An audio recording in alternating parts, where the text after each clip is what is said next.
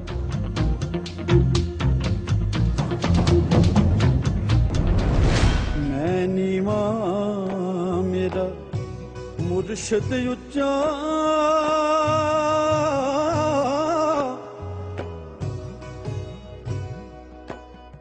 تے اساں اچیاں دے سنگ لائی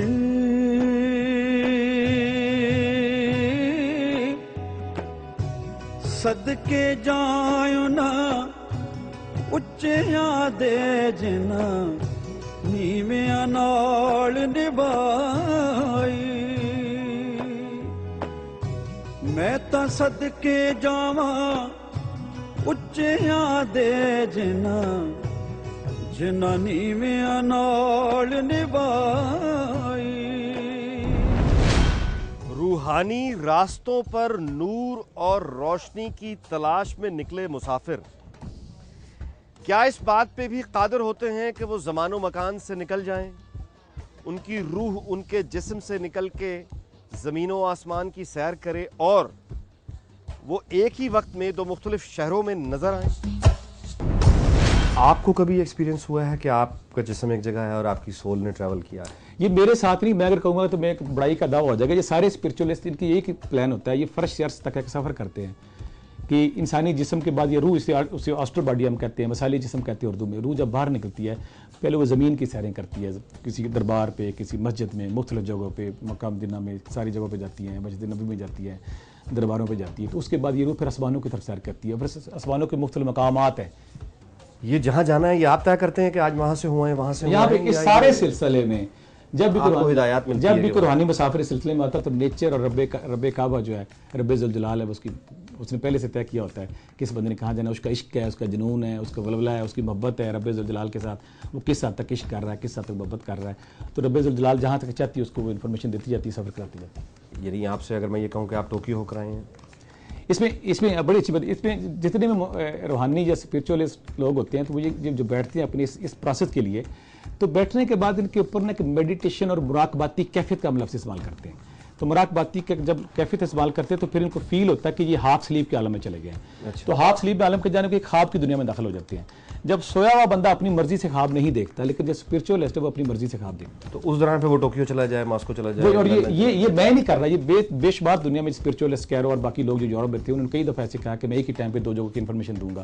تو ایک ہی ٹائم پہ وہ لندن میں بھی ہوتے تھے, ٹوکیو میں ہوتے تھے, ایسے بے شمار لوگ دنیا میں, یہ مسلم ہے نہیں, یہ نان مسلم کے پاس بھی صلاحیت ہے.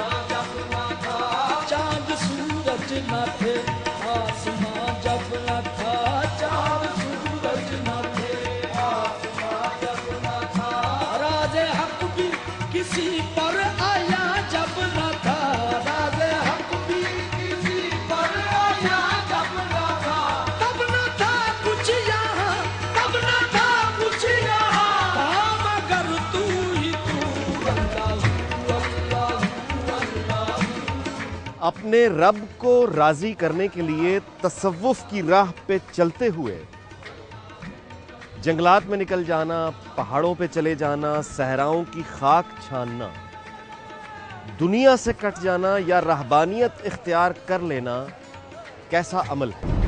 قرآن نے وضاحت سے اس کے بارے میں حکم فرما دیا, لا رہبانیت فی الاسلام, اسلام میں رہبانیت کا کوئی تصور نہیں ہے. اور وہ رہبانیت جسے لوگوں نے اپنے اوپر طاری کر لی ہے, جسے اپنے اوپر انہوں نے اختیار کر لیا ہے, وہ کسی بھی طور پہ انہیں نجات نہیں دلا سکے گی.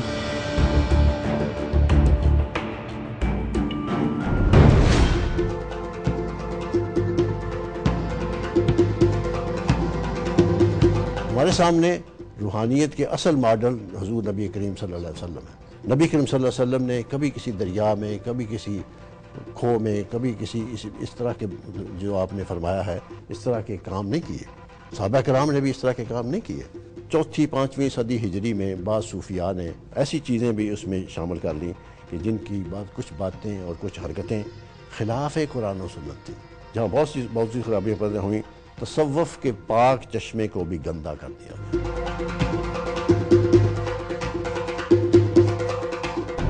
تصوف جو ہے وہ ہمیں ایک دوسری طرح کا روحانیت کا تصور دیتا ہے کہ میں نے اور آپ نے اس طرح سے زندگی گزارنی ہے کہ خدا ہمیں ڈیٹیچ نہ رکھے اپنے آپ سے مرنے کے بعد. علامہ اقبال جی کہتے ہیں کہ نہیں، مجھے ڈیٹیچ رہنے میں زیادہ مزہ ہے. وہ کہتے ہیں کہ فراق میں جو لذت ہے وہ وصال میں نہیں ہے. مولانا روم کی جو مثنوی کا آغاز ہے، ذرا بانسری کی ذرا سنتے ہیں آواز، دیکھو وہ کس طرح سے اپنا بیان کر رہی ہے. اب بانسری کے کیا ہے تصور؟ بانسری اپنے اس بانسوں والے کھیت سے جدا کر دی گئی ہے، اس سے بانسری بنا دی گئی ہے. اب وہ بیان کرتی ہے، روتی ہے. تو مولانا روم یہ کہنا چاہتے ہیں کہ جب ہم بانسری میں پھونک مارتے ہیں تو وہ بانسری اپنا وہ نوحہ سنا رہی ہے کہ وہ اپنے ساتھیوں سے جدا ہو گئی ہے. تو یہ والا نوحہ اقبال چاہتے ہیں کہ قائم رہے.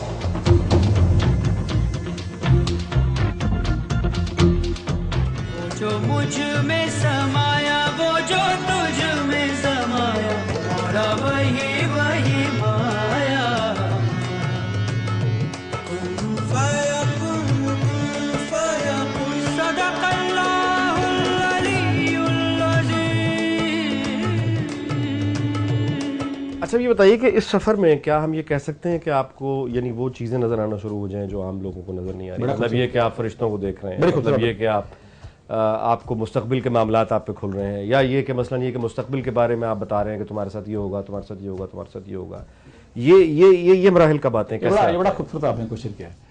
ہوتا ہے یہ کہ جب کوئی روحانی آدمی، جب کوئی سالک یا جب کوئی اہل تصوف بندہ اس سفر پہ چلتا ہے تو اس کی روح کے، اس کے جسم میں جو مختلف روحانی یونٹس لگے ہیں، میں کہتا ہوں یہ روحانی یونٹس جو لطائف صوفیہ کرام کہتے ہیں، یہ روحانی یونٹس مختلف کام کرتے ہیں. جیسے جیسے ان کی بیداری ہوتی ہے تو ان کے اوپر مختلف انفارمیشن اترتی ہے، کشفی صلاحیتوں کو بیدار ہوتا ہے. لیکن یہ سارا کچھ جو انفارمیشن آتی ہے، کشف آتا ہے یا معلومات آتی ہے، غیب کی خبریں آتی ہیں، یہ رب ذوالجلال کے پاس ہے. جب رب ذوالجلال چاہتا ہے تو کسی بندے پہ وہ وارد کر دیتا، اس کو بتا دیتا. جب رب ذوالجلال نہیں چاہتا وہ نہیں کرتا. تو اس میں ایک انسانی جسم کی صلاحیت ہے کہ جیسے ہم کہتے ہیں کہ وہ ایک آرٹ سیکھ گیا ہے، اس کے اندر ایک سگنل ریسیو کرنے کی صلاحیت پیدا ہو گئی ہے کہ وہ کائنات کے رازوں سے واقف ہونا شروع ہو گیا. لیکن یہاں بھی نیچر اپنا رول ادا کرتی ہے، اپنا وہ حکم چلاتی ہے. وہ جو چیز چاہتی ہے وہ بتا دیتی ہے، جو چیز نہیں چاہتی وہ نہیں بتا دیتی. لیکن صوفیہ کرام اور جو اہل سالک ہیں ان پہ بہت ساری خبریں اترتی ہیں، اور وہ بہت ساری خبریں جو شیئر کرنے والے ہوتی ہیں وہ کر لیتے ہیں، جو شیئر کرنے والے نہیں ہوتی وہ نہیں کر لیتے. یہ جو خبریں ہیں یہ عام طور پہ انسانوں اور انسانوں سے جڑے معاملات کی ہوتی ہیں، یا یہ آپ کو بلیک ہولز کی، گیلیکسیز کی، مون کی سپیڈ کی، سٹارز کی، یا باٹنی کی، یا سمندروں کی خبریں بھی؟ دنیا کو کسی چیز کی ضرورت ہوتی ہے تو رب ذوالجلال پھر اپنے کسی بندے کو انفارمیشن دے دیتا ہے. یعنی ہم محتاج ہیں ہر معاملے میں. تو یہ درست ہے، لیکن یہ کہ دیکھیے ناسا ہے، مثال کے طور پہ وہ مون پہ روبوٹ بھیج رہے ہیں، گاڑی بھیج رہے ہیں، ڈیٹا آ رہا ہے، کلیکشن ہو رہی ہے. تو یہ آپ تو پھر آپ کے لیے ایک اور بڑی اچھی رشین جو ہے انہوں نے 60 اور 70 کی کشری میں بہت ورک کیا اس پہ کہ انہوں نے اسپرچوئلسٹ کو بٹھایا اور ان سے یہی کہا کہ آپ خلا میں سفر کریں، اور خلا میں سفر کرنے کے بعد بہت ساری انفارمیشن نیچے لائیں، اور بہت ساری انفارمیشن نیچے لا کے پھر انہوں نے ٹیلی پیتھی پہ بہت سارا ورک کیا. یہ سوویت یونین کے زمانے میں انہوں نے بہت ورک کیا، کلیپس ہو گیا. اچھا انہوں نے بہت ورک کیا، لیکن وہاں بھی نیچر کام کر رہی ہے نا. اچھا اس کائنات میں جو نیچر نے اپنی کیسٹ ڈالی ہوئی ہے، میرے رب ذوالجلال نے جو اپنی کیسٹ ڈالی ہونا وہی ہے. انفارمیشن جو آتی ہے، اگلا کوشچن پھر یہ ہوگا ریلائبل کتنی ہے.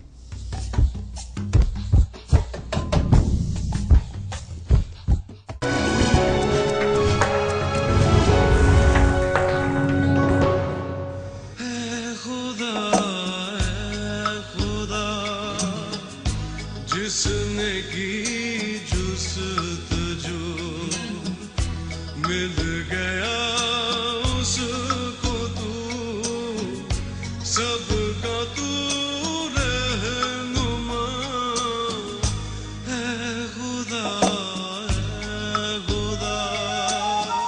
آپ نے اپنے اندر یہ جذبہ محسوس کیا کہ میں سالک بننا چاہتا ہوں، تو اب آپ اپنے پیر صاحب کے پاس گئے، انہوں نے کہا جی کہ آپ نے جا کر کہا جی کہ میں اس راستے پہ چلنا چاہتا ہوں، میں عام مسلمانوں کی طرح نہیں، کچھ غیب کی دنیا اور اس طرح کی چیزیں حاصل کرنا چاہتا ہوں.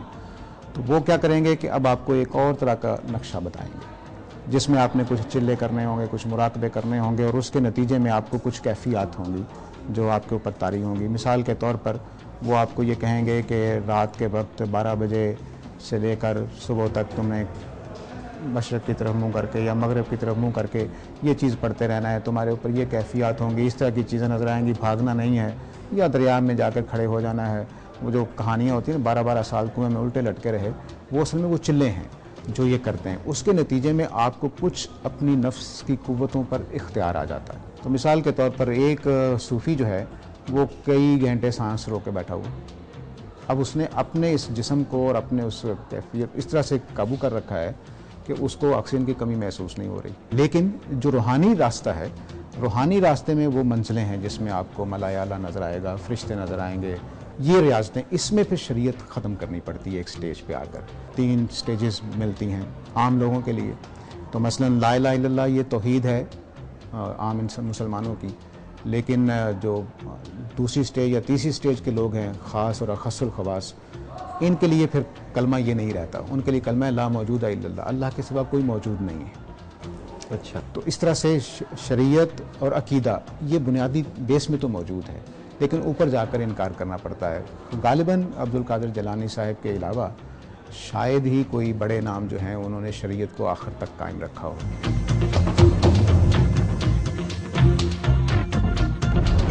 ایک صوفی اور ایک شریعت پہ عمل کرنے والے کے درمیان کوئی فرق نہیں ہے, کیونکہ ایک صوفی کے لیے لازم ہے کہ اسے شریعت کا علم ہو. ایک صوفی اپنے منہ سے صوفی کہلاتا ہے, اپنا عمل صوفیانہ طرز عمل اختیار کرتا ہے, لیکن اس کو وضو کرنے کا علم ہی نہیں ہے, اس کو غسل کے فرائض ہی نہیں پتہ, اسے یہ نہیں پتہ کہ نماز کے فرائض کیا ہیں. تو اس کی عبادت کیسے قبول کی جائے گی؟ اس کی عبادت قطعاً قبول نہیں ہوگی.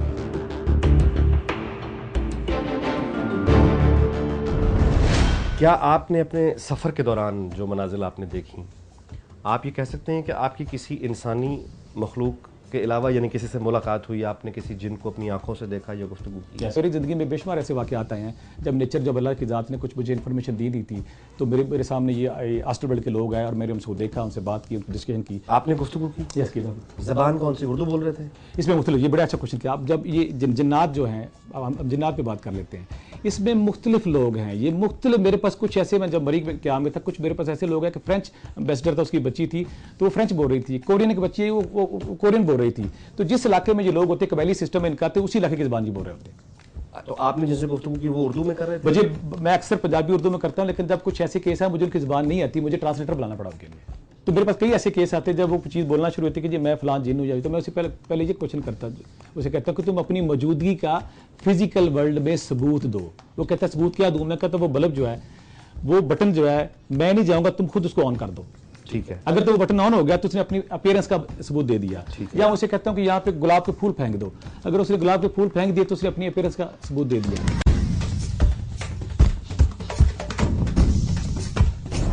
صوفی کون ہوتا ہے, فقیر کسے کہتے ہیں, اس راستے کی منزلیں کون سی ہیں, اور سب سے بڑھ کے یہ کہ سچے صوفی کی پہچان کیا ہے؟ اگر آپ کا گائیڈ زیادہ سٹرونگ نہیں ہے تو انسان پھر انہی چیزوں کے پیچھے چلا جاتا ہے کہ میری جنات سے گفتگو ہو جائے, میں اپنے جسم سے اپنی روح کو علیحدہ کر پاؤں. کسی بھی فقیر کو پہچاننا دشوار نہیں ہے. 2 ٹیسٹ ہیں. جب آپ کسی فقیر سے ملتے ہیں تو آپ کو اس کے اندر ایک عجیب سی کشش محسوس ہوتی ہے, دل چاہتا ہے کہ میں دوبارہ اس سے ملوں. دوسرا, اس سے ملنے کے بعد آپ کے دل کو سکون آتا ہے, ذہن کو سکون ملتا ہے. کسی کے عیب نہیں گنواتا, خاموش رہتا ہے, لیکن اس کے پاس ریگولر جانے والے حیران کن طریقے پہ انسان نیکی کی طرف خود بخود چلنا شروع ہو جاتا ہے.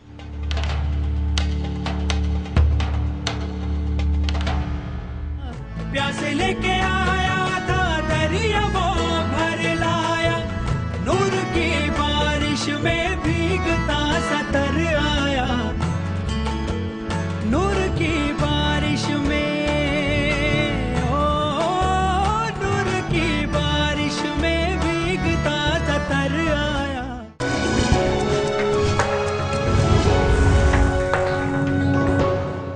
لا الہ تیری شان یا وحدہ